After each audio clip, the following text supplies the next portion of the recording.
Semua kita ini adalah pendosa. Bisa jadi di antara kita ada yang mengkonsumsi minuman keras. Bisa jadi di antara kita ada yang kecanduan narkoba. Bisa jadi di antara kita ada yang pernah berzina. Bisa jadi di antara kita ada yang pernah memakan harta riba. Bisa jadi di antara kita ada yang pernah mencuri. Semua kita berkebutuhan terhadap Lailatul Qadar, karena di dalam Lailatul Qadar itulah Allah Ta'ala meletakkan ampunan bagi mereka-mereka yang sungguh-sungguh, bagi mereka yang bermujahadah dengan iman dan mengharapkan keridhaan Allah. Allah Ta'ala pasti akan ampuni dosa-dosanya yang telah berlalu.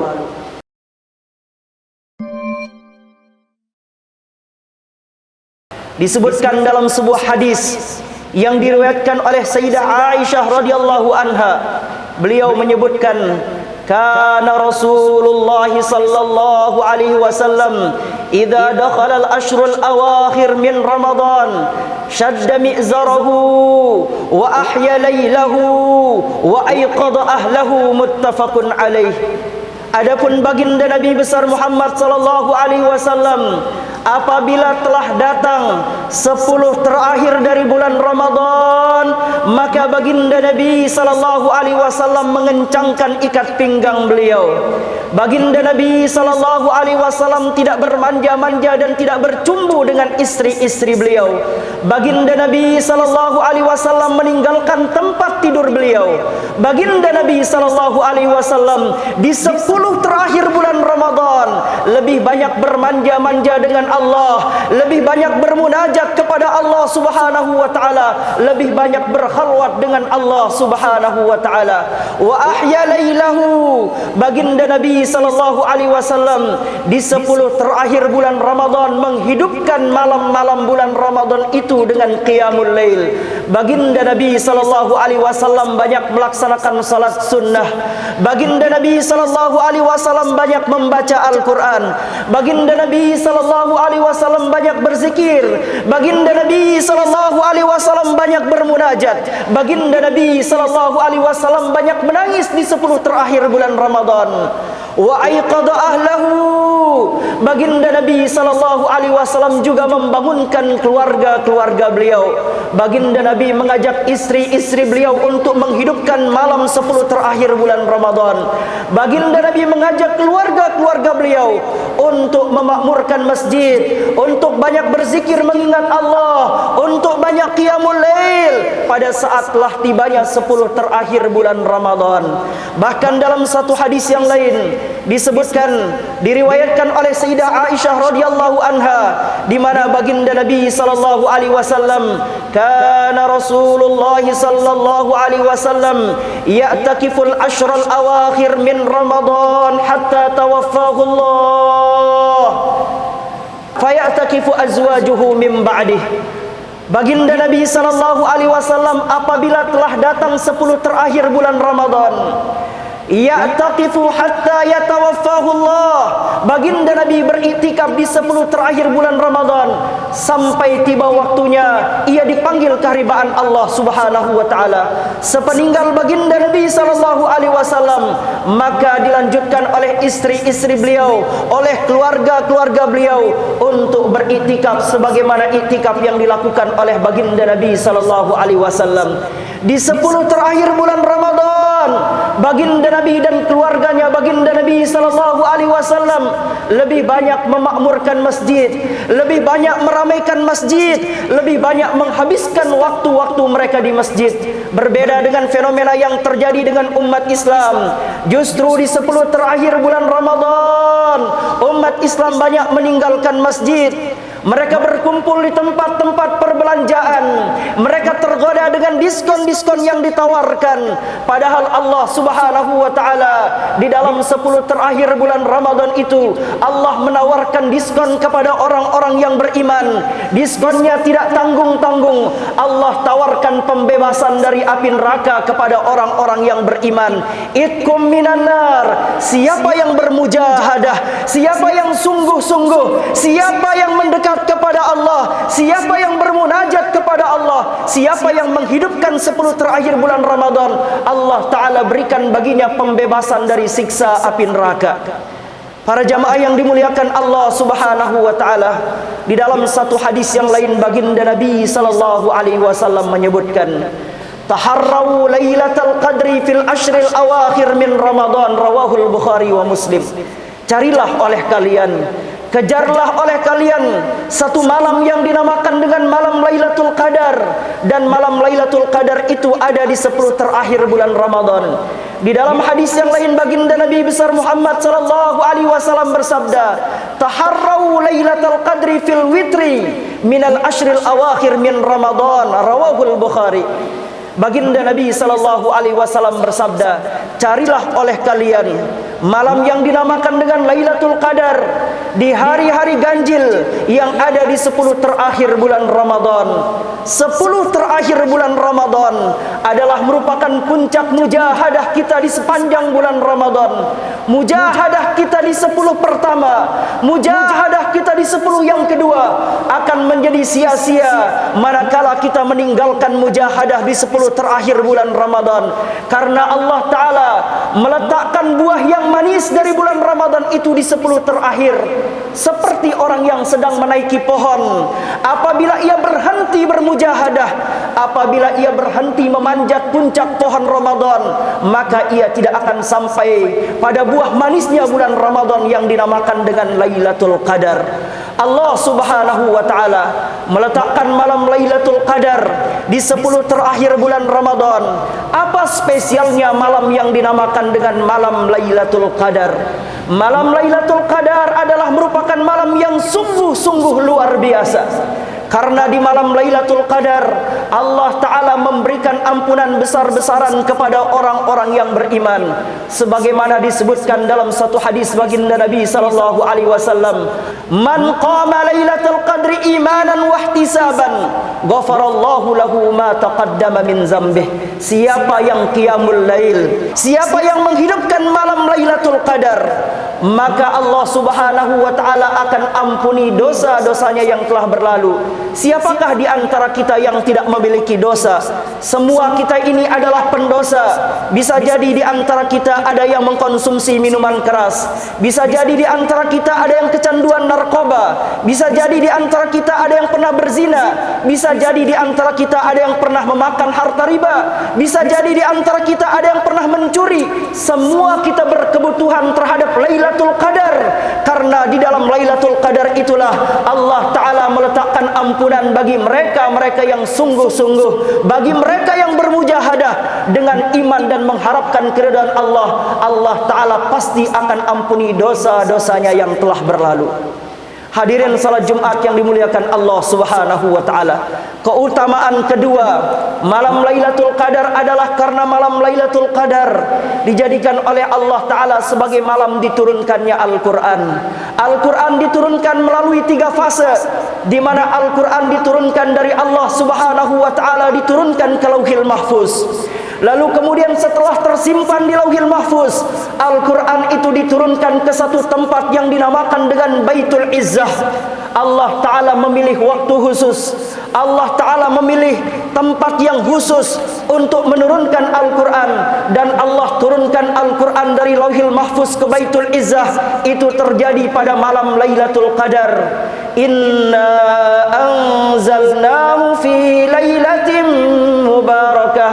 Sungguh kami telah menurunkan Al-Quran dari Lauhil Mahfuz secara keseluruhan ke Baitul Izzah, dan itu terjadi pada malam yang penuh dengan keberkahan. Inna anzalnahu fi lailatul qadar. Sungguh kami telah menurunkan Al-Quran dari Lauhil Mahfuz ke Baitul Izzah. Itu terjadi pada malam yang dinamakan dengan malam Lailatul Qadar. Apapun yang berkaitan dengan Al-Quran, maka Al-Quran menjadikan segala sesuatu yang terkait dengannya menjadi mulia. Karena Al-Quran adalah kalamnya zat yang maha mulia, diturunkan oleh malaikat Jibril, maka Allah Ta'ala jadikan malaikat Jibril sebagai malaikat yang paling mulia.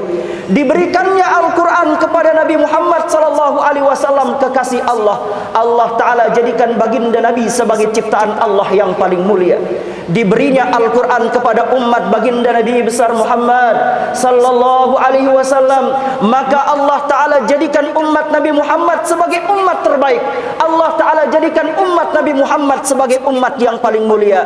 Allah Subhanahu wa Ta'ala turunkan Al-Quran 23 tahun secara berangsur-angsur di kota Makkah dan di kota Madinah. Allah Ta'ala jadikan dua kota, yaitu kota Makkah dan kota Madinah, menjadi kota yang paling mulia di antara semua kota. Allah Subhanahu wa Ta'ala memilih satu bulan khusus untuk menurunkan Al-Quran. Bulan itu adalah bulan Ramadan, maka Allah Ta'ala jadikan bulan Ramadan sebagai bulan yang paling mulia. Allah Subhanahu wa Ta'ala memilih satu malam khusus untuk menurunkan Al-Quran dari Lauhil Mahfuz ke Baitul Izzah, maka Allah Ta'ala jadikan malam itu sebagai malam yang paling mulia, yaitu malam Lailatul Qadar. Dan tahap yang ketiga, Allah Ta'ala menurunkan Al-Quran kepada baginda Nabi sallallahu alaihi wasallam melalui perantaraan malaikat Jibril. Dalam satu riwayat disebutkan turunnya pertama kali surah Al-Alaq di Gua Hira itu turunnya pada malam ke-17 bulan Ramadan. Jika semua yang terkait dengan Al-Quran menjadi mulia, maka siapa yang cinta, siapa yang belajar, siapa yang mengajarkan, siapa yang mengamalkan Al-Quran, maka Allah Ta'ala akan jadikan ia sebagai manusia yang paling mulia. Yang ketiga, Allah Subhanahu wa Ta'ala jadikan malam Lailatul Qadar itu malam yang lebih baik daripada 1000 bulan. Artinya siapa yang mendapatkan malam Lailatul Qadar, ia qiyamul lail, ia beribadah, ia berzikir, ia beristighfar, ia bermunajat kepada Allah, lebih baik baginya daripada ia beribadah 83 tahun tanpa berhenti beribadah kepada Allah Subhanahu wa Ta'ala. Andai ada manusia yang rukuk sujud, yang ia berdoa, yang ia menyembah Allah dalam setiap detik hidupnya 83 tahun tiada henti dia rukuk sujud kepada Allah, masih lebih baik ibadahnya orang yang mendapatkan Lailatul Qadar satu malam saja daripada orang yang beribadah 83 tahun tanpa Lailatul Qadar. Itulah keutamaan yang terkandung di malam Lailatul Qadar. Dan keutamaan yang keempat yang Allah Ta'ala letakkan di malam Lailatul Qadar, Allah Subhanahu wa Ta'ala jadikan malam Lailatul Qadar itu sebagai malam hari rayanya para malaikat Allah Subhanahu wa Ta'ala. Jika kita umat Islam diberikan dua hari raya oleh Allah Subhanahu wa Ta'ala, hari raya Idul Fitri dan hari raya Idul Adha, maka Allah Ta'ala juga memberikan para malaikatnya dua malam hari raya. Allah Subhanahu wa Ta'ala berikan kepada mereka yang pertama malam nisfu Sya'ban sebagai malam hari rayanya para malaikat, dan Allah Ta'ala berikan kepada para malaikat malam Lailatul Qadar sebagai malam hari rayanya para malaikat. Oleh karena itulah dijelaskan dalam surah Al-Qadar, tanazzalul malaikatu warruhu fiha biizni rabbihim min kulli amr. Karena itu adalah merupakan hari rayanya para malaikat, maka malaikat-malaikat Allah dipimpin oleh malaikat Jibril, mereka turun ke dunia sampai digambarkan dalam satu riwayat sampai tidak ada satu jengkal bumi pun kecuali terisi oleh malaikat di malam Lailatul Qadar. Sampai mereka berjalan berhimpit-himpitan, mereka saling berdempet-dempetan ketika mereka turun di malam Lailatul Qadar. Itulah keutamaan yang terkandung di dalam malam Lailatul Qadar, malam berbahagianya para malaikat, malam hari rayanya para malaikat Allah Subhanahu wa Ta'ala. Yang kelima, Allah Subhanahu wa Ta'ala jadikan malam Lailatul Qadar itu sebagai malam penentuan takdir tahunan manusia. Takdir kita setahun ke depan ditentukan di malam Lailatul Qadar. Siapa yang akan meninggal dunia, siapa yang akan dipanjangkan umurnya, siapa yang akan sakit, siapa yang akan mendapatkan jodoh, siapa yang akan bangkrut, siapa yang akan beruntung. Semua takdir tahunan kita ditentukan di malam Lailatul Qadar. Oleh karena itulah di dalam surah Al-Qadar disebutkan, tanazzalul malaikatu warruhu fiha biizni rabbihim min kulli amr. Malaikat-malaikat turun dipimpin oleh malaikat Jibril, lalu malaikat mendengarkan munajat dan doa-doanya orang yang beriman, lalu kemudian dicatat doa dan munajat dan di malam itulah ditentukan takdirnya umat manusia selama 1 tahun ke depan, dan itu terjadi pada malam Lailatul Qadar. Di dalam ayat yang lain Allah Subhanahu wa taala berfirman, "Fiha yufraqu kullu amrin hakim." Di malam Lailatul Qadar itulah ditentukannya segala urusan manusia dengan bijaksana. Siapa yang ingin takdir buruknya dirubah, siapa yang ingin takdir jeleknya dirubah oleh Allah Subhanahu wa taala, maka malam Lailatul Qadar adalah kesempatan untuk bermunajat, memohon kepada Allah agar kita semua diberikan takdir yang baik oleh Allah Subhanahu wa taala. Hadirin salat Jumat yang dimuliakan Allah Subhanahu wa taala, bahkan Allah Subhanahu wa taala menjadikan malam Lailatul Qadar itu sebagai malam yang penuh dengan kedamaian, di mana di malam Lailatul Qadar Allah Subhanahu wa taala jadikan cuaca tidak panas, Allah taala jadikan cuaca tidak dingin, Allah jadikan langit tidak mendung, Allah juga tidak jadikan langit penuh dengan bintang, Allah juga tidak melempari syaitan dengan menggunakan bintang-bintang. Tidak ada meteor yang berterbangan, tidak ada meteor yang dilemparkan malaikat di malam yang dinamakan dengan malam Lailatul Qadar. Dalam satu riwayat disebutkan, baginda Nabi sallallahu alaihi wasallam bersabda tentang Lailatul Qadar, "Lailatun talqatun samhah, la harah wala baridah, bihu syamsuha sabihatuha safiqatun hamra." Baginda Nabi sallallahu alaihi wasallam bersabda, sesungguhnya malam Lailatul Qadar itu memiliki ciri. Di antara ciri malam Lailatul Qadar itu adalah Lailatun talqatun samhah. Malam Lailatul Qadar itu adalah malam yang mudah. Malam Lailatul Qadar itu adalah malam yang indah. La harah wala baridah. Malam Lailatul Qadar itu tidak panas. Malam Lailatul Qadar itu tidak dingin. Tusbihu syamsuha sabihatuha safiqatun hamra. Di pagi harinya ketika terbit matahari, maka matahari terbit bersinar indah kemerah-merahan, dia tidak menyengat. Jadi pada hari yang malam harinya sudah ada Lailatul Qadar, maka sinar matahari tidak akan membakar kulit orang-orang yang terkena sinar matahari tersebut. Hadirin salat Jumat yang dimuliakan Allah Subhanahu wa taala, di dalam kitab Targhib wa Tarhib disebutkan satu riwayat di mana malaikat Jibril ketika malam Lailatul Qadar memimpin para malaikat, lalu kemudian malaikat Jibril mengatakan kepada malaikat, "Wahai malaikat, pulanglah, pulanglah, pergilah kalian. Diperintahkanlah ketika fajar sudah menyingsing, ketika mau tiba waktu subuh, maka malaikat dikomandoi oleh malaikat Jibril untuk pulang ke alam malakut. Mereka kembali ke alam mereka. Maka pada saat itu para malaikat bertanya, "Wahai malaikat Jibril, apakah yang akan diperbuat oleh Allah Ta'ala kepada orang-orang yang beriman dari golongan umat baginda Nabi besar Muhammad sallallahu alaihi wasallam?" Maka kemudian malaikat Jibril menjawab, "Nadarallahu ilaihim wa ghafara lahum wa afa anhum." Di malam Lailatul Qadar ini Allah Ta'ala memandang orang-orang beriman dari umat baginda Nabi besar Muhammad sallallahu alaihi wasallam. Dan di malam Lailatul Qadar ini Allah Subhanahu wa taala mengampuni seluruh dosa orang-orang yang beriman dari golongan umat Nabi Muhammad. Dan di malam Lailatul Qadar ini Allah hapuskan catatan maksiat, Allah hapuskan catatan dosa yang dilakukan oleh orang beriman dari umat Nabi Muhammad. Illa arba', kecuali 4 golongan saja, kata malaikat Jibril kepada para malaikat.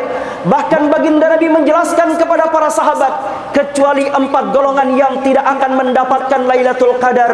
Mustahil mereka akan berjumpa dengan Lailatul Qadar. Siapakah 4 golongan itu? Mudminu khamrin, orang yang masih terlena minum minuman keras, orang yang masih kecanduan narkoba, mustahil baginya untuk mendapatkan Lailatul Qadar sampai ia bertaubat kepada Allah. Yang kedua yang tidak akan mendapatkan Lailatul Qadar, aqul aqun liwalidayhi, orang yang durhaka kepada orang tuanya, orang yang menyakiti hati orang tuanya, orang yang tidak bisa membahagiakan orang tuanya, maka dia termasuk orang yang mustahil bertemu dengan Lailatul Qadar. Yang ketiga, waqati'ur rahim, orang yang tidak berjumpa dengan Lailatul Qadar adalah orang yang memutuskan tali silaturahim dengan keluarganya.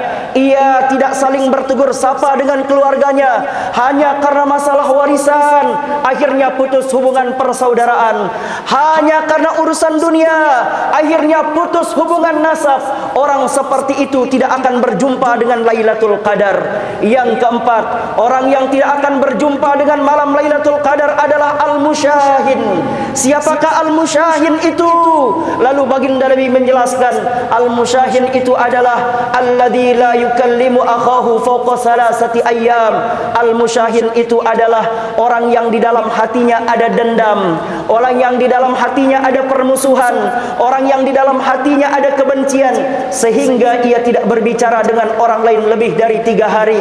Siapa yang memiliki kebencian dalam hatinya, siapa yang memiliki dendam dalam hatinya, lalu ia tidak berkomunikasi dengan orang lain lebih dari 3 hari, maka ia juga adalah orang yang mustahil dapat berjumpa dengan malam Lailatul Qadar. Hadirin salat Jumat yang dimuliakan Allah Subhanahu wa taala, bahkan di dalam satu riwayat Sayyidah Aisyah bertanya kepada baginda Nabi sallallahu alaihi wasallam, "Ya Rasulullah, apabila aku berjumpa dengan malam yang dinamakan dengan Lailatul Qadar itu ya Rasulullah, apa yang akan aku katakan, apa yang aku minta ya Rasulullah?" Maka Rasulullah mengajarkan Sayyidah Aisyah doa, "Quli, ucapkanlah oleh engkau, Allahumma innaka afuwun tuhibbul afwa fa'fu anni." Ya Allah, engkau zat yang maha pemaaf, engkau menyukai orang-orang yang meminta maaf ya Rabb, maka maafkanlah aku ya Allah. Ketika Allah sudah memaafkan seorang hamba, Allah tidak hanya mengampuninya, tapi Allah Ta'ala menghapuskan catatan maksiatnya. Allah Ta'ala hapuskan catatan dosa yang pernah ia kerjakan, sehingga nanti ketika kita dihisab di padang mahsyar, catatan itu tidak akan Allah tampakkan di hadapan manusia. Catatan dosa dan maksiat kita akan terhapuskan. Yang hanya ditampakkan nanti di padang mahsyar adalah catatan amal kebaikan yang kita lakukan. Maka mudah-mudahan kita semua yang hadir di masjid ini adalah orang-orang yang dianugerahkan Lailatul Qadar, sehingga Allah Ta'ala bersihkan kita dari segenap dosa kita, dan Allah Ta'ala ampuni kita, Allah hapuskan catatan maksiat kita, Allah hapuskan catatan keburukan kita, dan kita keluar dari Ramadan ini dipilih oleh Allah Ta'ala menjadi hamba-hamba yang muttaqin. Amin, amin ya rabbal alamin. Allah